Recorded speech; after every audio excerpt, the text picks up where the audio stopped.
What is going on, everyone? My name is Andy. Welcome back to another FPL video. In this one, it's some of my final thoughts ahead of Game Week 37. So I'm going to run through the latest team news we've got, go through some benching headaches, answer a bunch of your questions, and ramble about my own team as well. So let's get into it. So let's start with an update on Arsenal. Lots of people looking to buy their players this week, and Mikel Arteta has already held his press conference. On Ben White, he said it looks like a long-term injury, so he's definitely going to miss the rest of the season, which we basically already knew. On Calafiori, unsure if he'll be available for Monday. Arteta said hopefully it is nothing serious. It's also worth noting that Arsenal held an open training session and Calafiori was in training. So presumably he's not injured. Now I think because he's a doubt, you probably shouldn't buy him. Even though he's one of the most interesting non-Gabriel defenders for Arsenal to look at, I think because there's a doubt there, it's too risky. I would not be shocked if he starts against Burnley, to be honest with you. But I'm not sure I'd want to take that risk personally. If you do, obviously, that's completely up to you. It also means, because he's not ruled out, that you can't buy Nketiah either. So I think it basically rules Calafiori and Nketiah out for me. On Timber, he's progressed a little bit in the past few days. They're going to try and get him fit before the end of the season. I think Arteta was asked a question about what the chances are that he is fit by the end of the season. And Arteta said he knows what the chances are, but he doesn't want to tell anyone. So there is a small potential there for Timber to maybe play minutes, I guess, in Game Week 38 to get him ready for that Champions League final. But I think at this point, Mosquera is fairly safe. I mean, it seems very likely that Mosquera is going to start against Burnley at home, and then you just hope you get the Palace game as well. And look, there's only 2 fixtures left. The key fixture for Arsenal, from an FPL point of view, is the Burnley game. So if you can get Mosquera for that and then hope he plays Palace as well, that may well be enough. And honestly, Arsenal aren't going to take any risks with Timber. They're going to want him starting that Champions League final. So it would almost look right now like best case scenario is minutes off the bench against Palace rather than a start. So I don't mind Mosquera for 5.3 million. If you want to go for a non-Saliba defender, obviously taking into account that most people have already got Gabriel, it's Mosquera or Lewis Skelly. Lewis Skelly will probably start in midfield again ahead of Zubamendi, so I don't hate that as a punt. I just think if I'm thinking about the safest non-Gabriel and Saliba defender, right now I think it might be Mosquera over Lewis Skelly. Because who else do they have to play right back? I know Declan Rice has done it before. He literally did it in the last game for a bit, but it's not where Arsenal are going to want to play him. Whereas Lewis Skelly's got competition from Zubamendi. Now, it's a game against Burnley. They're going to have a lot of the ball. They'll probably prefer Lewis Skelly there. I think he will start. And then he probably starts against Palace as well. But I think it's less risky to go Mosquera at this point. I might have the read on that wrong, but that's how I kind of see it. Either way, Mosquera and Lewis Skelly are both options outside of Saliba. I will say again, though, if you've got the money and it doesn't impact any move you want to make this week or next week, you probably should just buy Saliba. I feel like that's the one that you've got to think about the least, essentially. But Mosquera should be fine. Lewis Skelly's probably fine as well. Just a quick note, there was also a tweet to say that there was no Bukayo Saka, William Saliba or Martin Odegaard in training in that open training session.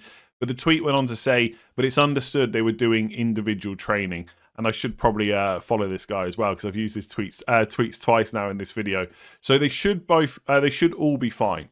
So if you want to buy Saliba, it should be okay. I don't know if Odegaard will start. It might just be minutes off the bench again. And I'm expecting Saka to start against Burnley. The fact that he wasn't in, the full training session, maybe that should slightly put you off captaincy. But I think he'll start and it's Burnley. So I don't think there's a huge worry there personally. Anyway. That's Arsenal. Just to run through some of the other team news we've got as of Friday morning. For Liverpool, Salah will get minutes off the bench versus Aston Villa. So he's going to be back in the squad, but he's not starting that game. Just in case any of you were thinking about taking a punt on him this week. It does open up the opportunity to maybe take a punt on him next week. It does all feel geared up for him to start that final home game in a Liverpool shirt. I don't know how many minutes he'll get though. If he's only fit enough for the bench this week, does he get 90 next week? It seems almost certain that a player like that will get subbed early for the standing ovation. So 60, 70 minutes next week maybe. I don't hate it as a punt. If you've got the money, final day, last chance to own Salah. I personally won't be going out of my way to own him, I don't think. But if you're looking on paper for Game Week 38, absolute... sorry, not absolute, but like if you're looking for punts in Game Week 38, I mean, probably doesn't get much better than Salah, right? I'm sure some people even think about captaining him as well. Alisson's 50-50. I suspect the Mamardashvili will just play again. Konate's fine. Wirtz is still a doubt, just in case any of you own him. For Nottingham Forest, Gibbs White is back in training with a mask on, so presumably he'll probably start this game, but I wouldn't take that as a guarantee. Nottingham Forest have nothing to play for now, so I doubt he'll get risked. So if you had him, it's a tricky one. I'd probably lean towards selling him. There is definitely a chance he starts if he's back training now, but with nothing to play for, will they bother putting him in if they don't need to? I'd probably lean towards selling or benching if you can. I mean, in game week 38, Forest have got Bournemouth at home, so you could even bench him this week and then maybe see if he plays, and if he does, you've got him as an option in game week 38. Don't mind that. For Brighton, Matoma's out for the final 2 games. Gomez is available again. I don't know if he'll start, but minutes off the bench seems likely, and then maybe he'll play in game week 38 against Man United at home, just in case any of you have held on to him, and Weaver could return as well. So a few people asked me to talk about Man City. What does the lineup against Crystal Palace mean for their FPL players moving forward? O'Reilly wasn't in the squad, and then Doku, Cherki and Haaland were all benched. Now, at the time of recording, we still have no information whatsoever about O'Reilly. Now, I am recording quite early on Friday because there's a Friday deadline. You will hear from Pep Guardiola later today, and I'm sure he'll get asked about O'Reilly. But right now, it's hard to know what to do. On current information, I'm starting O'Reilly. My best guess, and it is a pure guess, is that it was just a rest against Palace ahead of the final because he's played quite a lot of minutes. So right now, I'm starting him against Bournemouth. If Pep Guardiola says he's a doubt for the final, then maybe I would lean towards benching him for game week 37, but I still think I would want to keep him for game week 38. Because if the title goes down to the final day, I'm pretty sure O'Reilly will start that game, and Villa at home is not a terrible fixture, and Aston Villa will have played their Europa League final, and I think one way or another, Villa will have Champions League secure by game week 38, and if they've got nothing to play for, and it's a home game for City, that could be decent. So I like keeping O'Reilly unless he's ruled out for the final 2 matches. Haaland, I would also keep as well. I definitely wouldn't captain him. I don't think that's worth the risk when he's going to play the final before he plays Bournemouth. But again, if the title's on by game week 38, then Haaland is probably the standout captain. So I like keeping him for most people. If you want to take a differential approach and sell him, that's absolutely fine. Someone asked me a question about selling Haaland and a midfielder, like a cheap midfielder, for Gyokeres and Saka. If you want to go for it against Burnley at home, absolutely fine. But for most people, I would probably lean towards keeping him. And I think it's almost certain that he will start that Bournemouth game. I don't see those players like Haaland, Doku, Cherki being rested for 2 of 3 games. So I think they've had their rest against Palace. They start the final. They probably then also start Bournemouth as well. Haaland, I'm very confident with that. I'm also pretty confident with Doku as well. For any of you that went for a differential, in the last couple of weeks, fair play. You've got the points. I also think he'll start against Bournemouth. Cherki is the only one I'm slightly doubtful for because he got subbed early and then benched. And not only that, but Foden has also played quite well centrally in place of Cherki. The only thing to say is when Cherki came on against Palace, he also played really well as well. Cherki's the most difficult one, and also he's the highest owned, so it's the one I really want to get right. I think I would lean towards keeping him, basically. Now, there's only 2 weeks left. I'm going to repeat myself a lot over today, including the deadline stream, and then next week. Right? There's only 2 weeks left. If you want to make a luxury transfer of selling Cherki, that's fine. There's no long-term implications to think about now. If you don't want to take the risk, you've got a spare move, you want to move Cherki onto Trossard, Ndiaye, Bruno Gyokeres, whoever it might be, absolutely fine. But I think for most people, if you've got other things to worry about, it's absolutely okay to keep Cherki. Is there some risk around his minutes? Yes, of course. You've literally just seen it with your own eyes. He got sub before 60 and then benched. I cannot guarantee you he's going to start against Bournemouth, but I think he probably will. And so I would probably lean towards keeping him.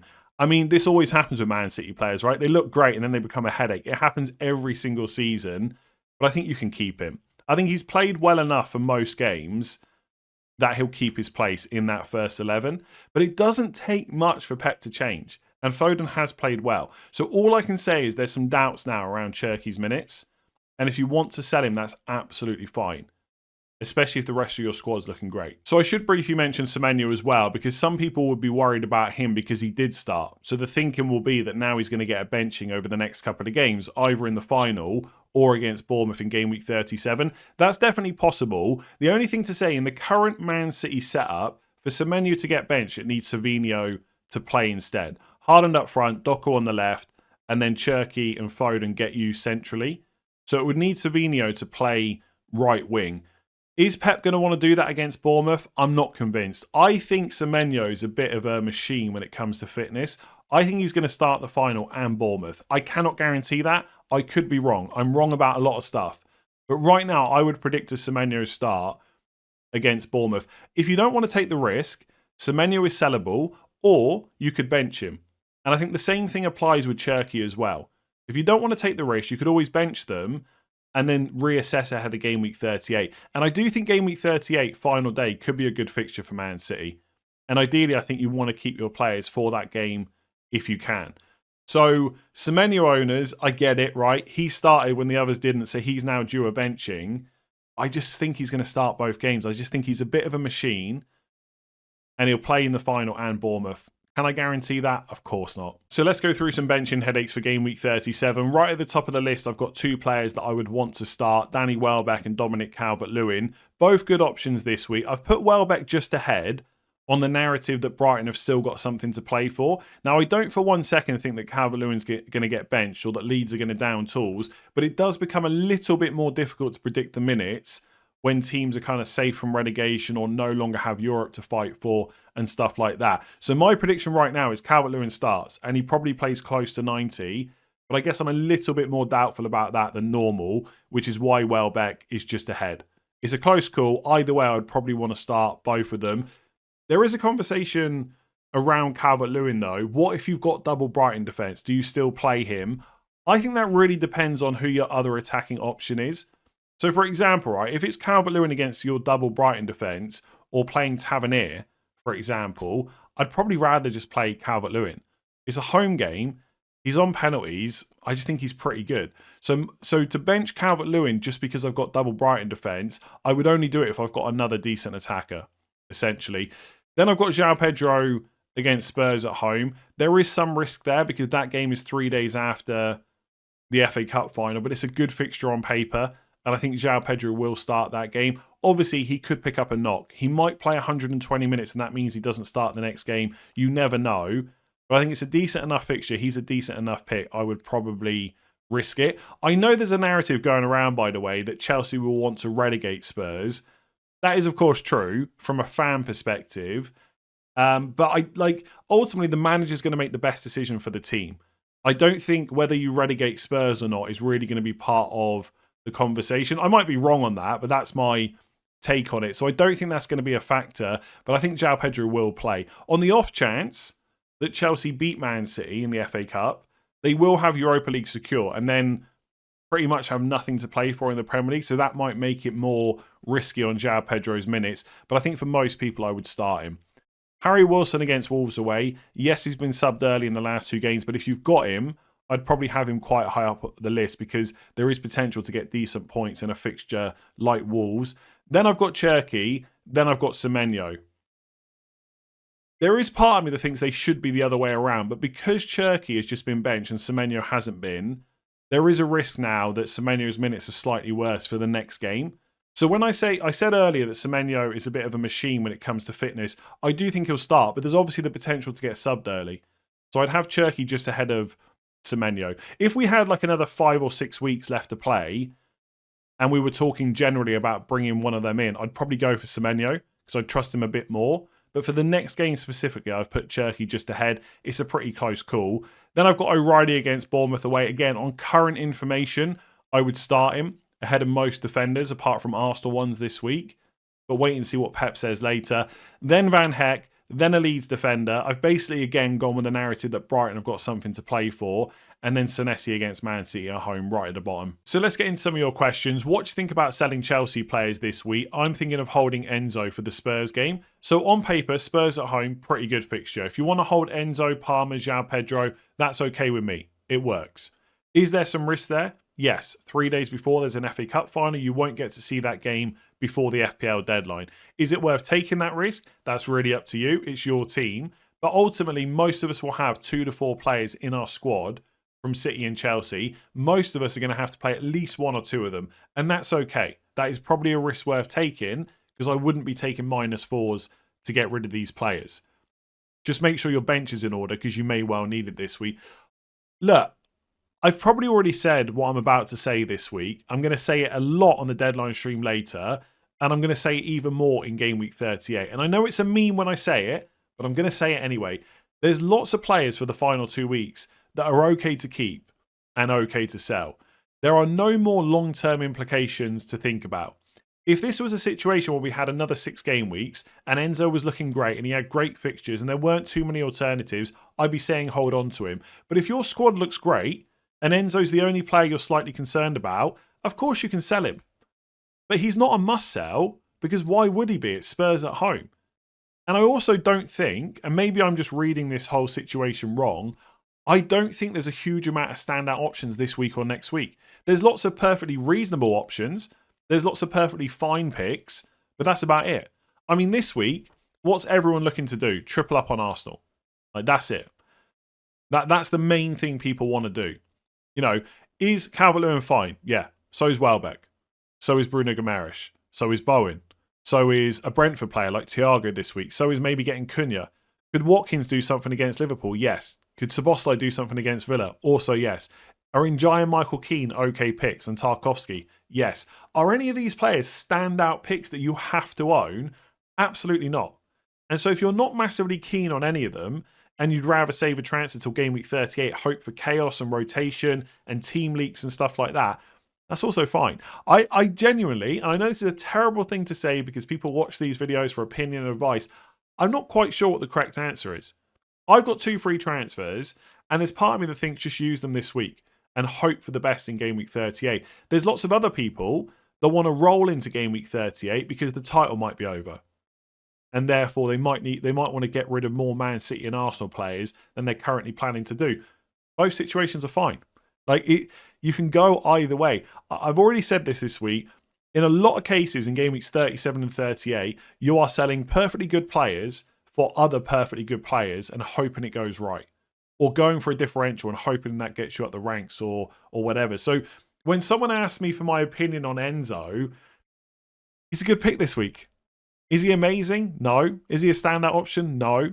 Is it okay if you sell him? Yes. Is it okay if you keep him? Also, yes. I mean, ultimately, it's going to come down to your individual team. And for most people, especially if you wildcarded recently, you're not going to have many problems. Like, I look at my team, Darlow. I'm probably going to play for Bruggen, I guess. Anyway, let's not worry about that right now.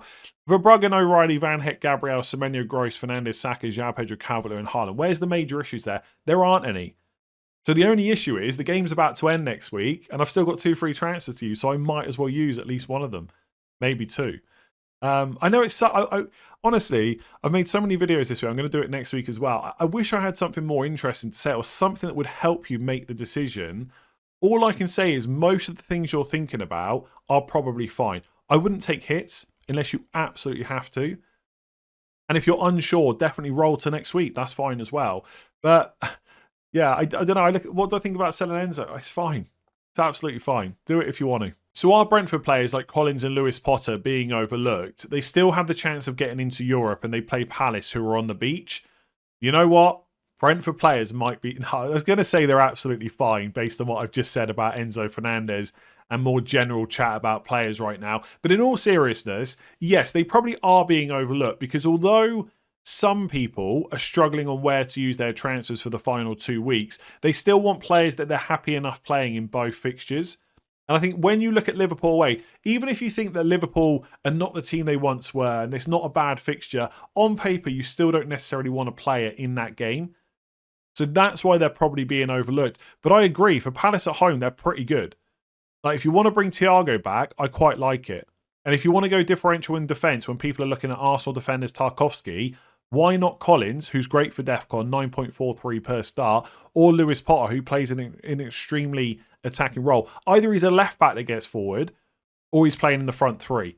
And his underlying numbers are pretty good. 0.25 expected goal involvement per 90. He's not a DEFCON player, but for 1 or 2 weeks only, why not get the attacking one in? So I like them as differentials.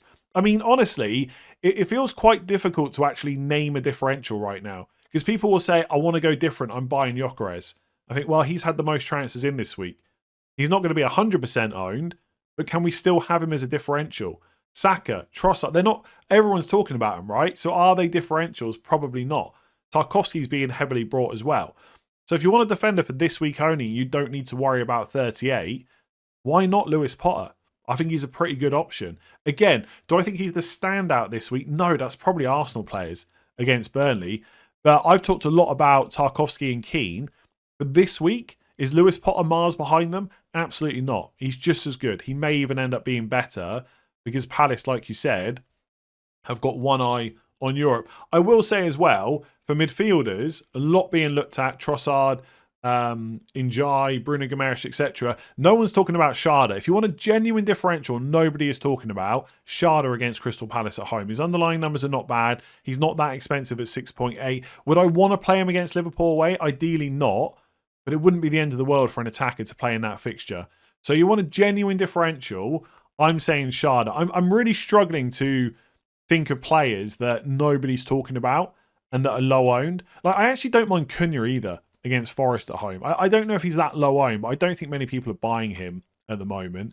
I mean, Man United don't have anything to play for either, but I think he'll start. Like Cunha, 33,000 transfers in, less than Hinshelwood, Casemiro, Bruno Fernandes, Anderson. I'm telling you, Sharda this week, he is the differential. I bet it takes me ages to... Like, Sharda's got fewer transfers in than Mainu, Barnes, Minte, Rogers, Stack. Let me see how long it takes me to find him. I'll probably miss him now. I've already forgotten who I'm looking for. Sharda. Okay, we're down to like 2,000 transfers now. Utara's had 3,700. Surely Sharda's not had less than that. I should just go to Brighton. This could be a very boring video if I sit here trying to find Sharda. Sharda's had 6,700 this game week. That can't be right. Why is... Oh, sorry, that's Damsgaard. Yeah. So Utara's 3,700. Sharda's 6,700. That's your differential for game week 37. There you go. So I feel like I've done this question to death over the last couple of game weeks, but it continues to get asked. Who's the better pick, Ndiaye or Dewsbury Hall? Now, if we're looking at recent returns, Dewsbury Hall absolutely smashes it. Ndiaye's basically done nothing for quite a while now. Underlying numbers-wise, pretty similar. The only thing Ndiaye has in his favour is penalties. And as I've said for the last couple of weeks, that's what's going to make me pick him. If money is tight, just pick Dewsbury Hall. He's also a really good option. That's it. Penalties. That's the only reason I'm picking Ndiaye over Dewsbury Hall. That's been my answer for the last couple of weeks. It's gone horribly wrong because Dewsbury Hall continues to tick over, but I'm sticking with it. Dewsbury Hall, also really good pick. So how much of a minutes risk is Gyokeres this week? Surely Arteta will want to get Havertz some minutes before PSG. Look, is there some slight risk with Gyokeres? Yes, but I think it's tiny, and it should not put you off buying Gyokeres for Burnley at home if that's what you want to do. Ultimately, I'm pretty confident Gyokeres starts. We know that Arteta likes Havertz in that number 9 position. I wouldn't be shocked if he plays it against PSG. But against Burnley, I'm fairly certain Gyokeres will start. And yes, he might want to get more minutes into Havertz, but that could come as a sub. And also it could be in midfield as well. We saw that in the last game when Arsenal were chasing the game against West Ham. Gyokeres played 90, Havertz came on as well. So that could happen against Burnley or against Palace. Are there scenarios where Gyokeres only plays 60 minutes against Burnley? Of course. Arsenal could be 3 or 4 goals up by the 60th minute. And then Arteta starts making early subs. But in that scenario, you hope that Gyokeres has been a big part of the goals. So I don't see Gyokeres as a guaranteed 100% nailed on player like a Bruno Fernandes or a Virgil van Dijk. But you ultimately in FPL, a lot of the time you're making guesses on minutes. My guess is they're going to be pretty good for Burnley and he's going to start the game. Can I say the same thing for Palace? Not right now. That might depend on whether the title's still on, but there's a good chance he starts that game as well. I don't think Gyokeres is a massive differential. A lot of people are buying him, but he's a good solid pick for Burnley at home.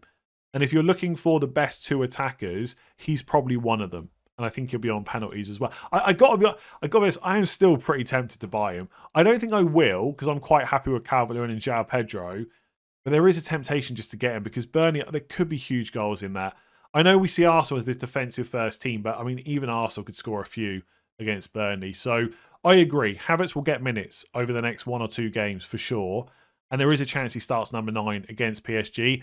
I don't think it's enough to put me off buying Gyokeres. By the way, just quickly on Trossard, because I know some people might be thinking about him as well. I had a question in yesterday's members stream about whether there was any risk with Trossard's minutes. The answer has to be yes, ultimately. Again, it's like with Gyokeres. Do I think that Trossard starts against Burnley? Yes. Back-to-back 90 minutes. I think the fact that he scored against West Ham will also help the minutes as well.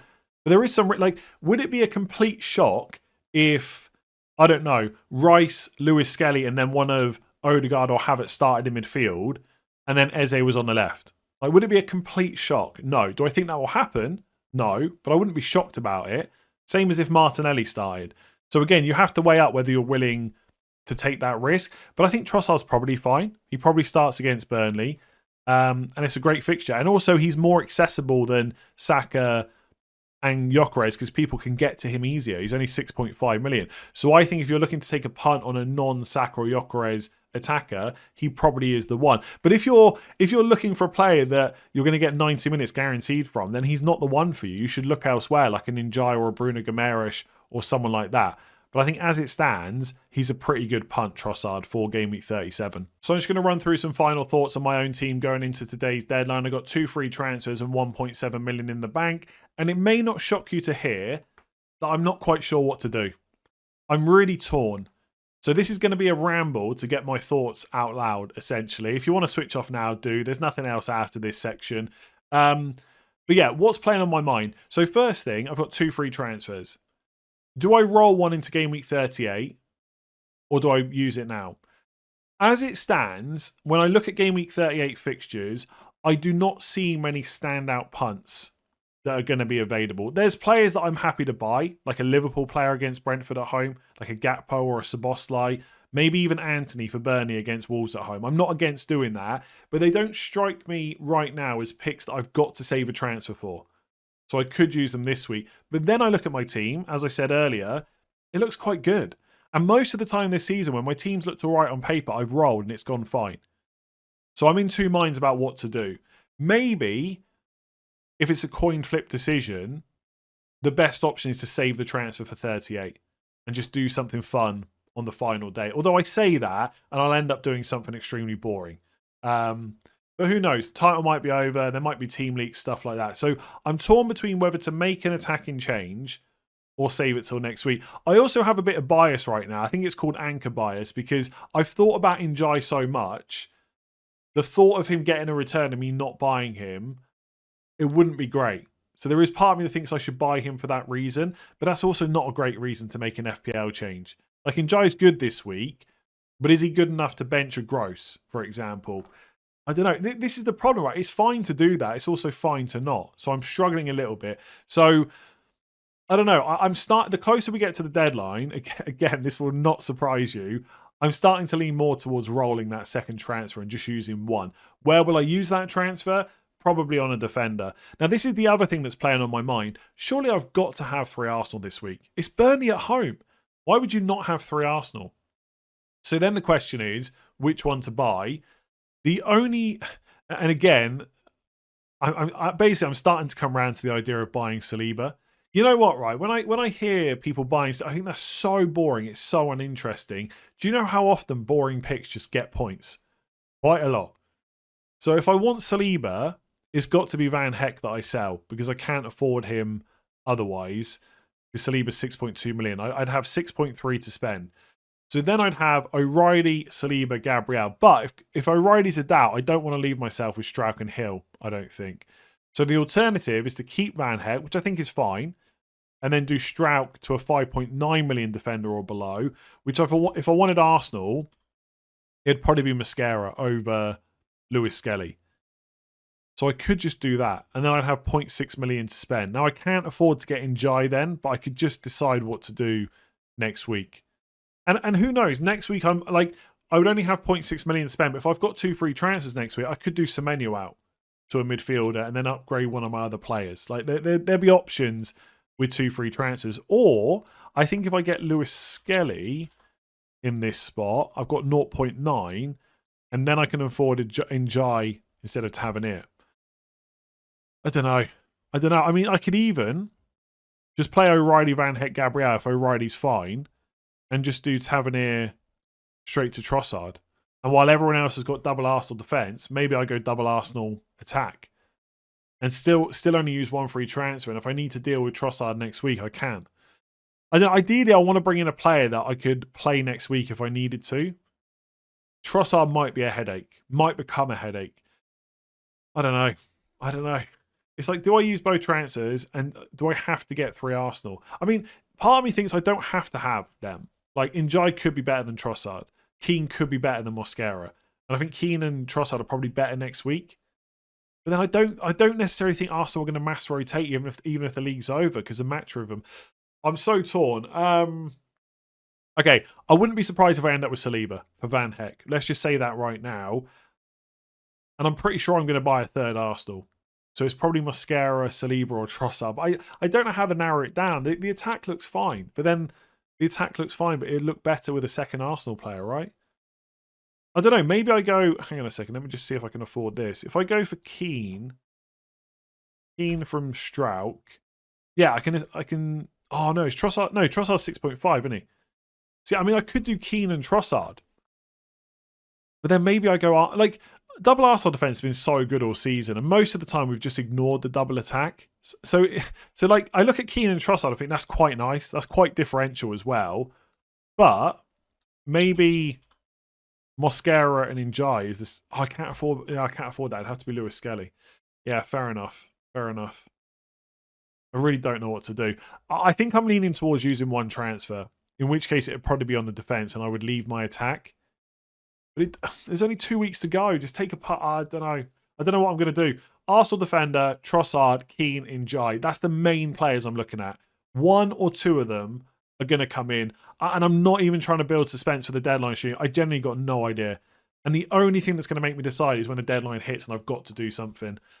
I'll probably be playing with this all day, trying to figure out what to do. Maybe there'll be some press conference information later that helps me. I don't know. I'm rambling as always. It's game week 37. Just allow it for this week. I'm done. I'll be back for the deadline stream later. It's 6:30 deadline. So I'll be live at 4:30 p.m. 4:30 p.m. UK time. I'm done. Thanks for watching. Join me all for join me for lots more useless content for Game Week 38 next week. Good luck with your decisions. Hopefully they're easier than mine, or hopefully you're making it easier. I'm just an idiot. See you later.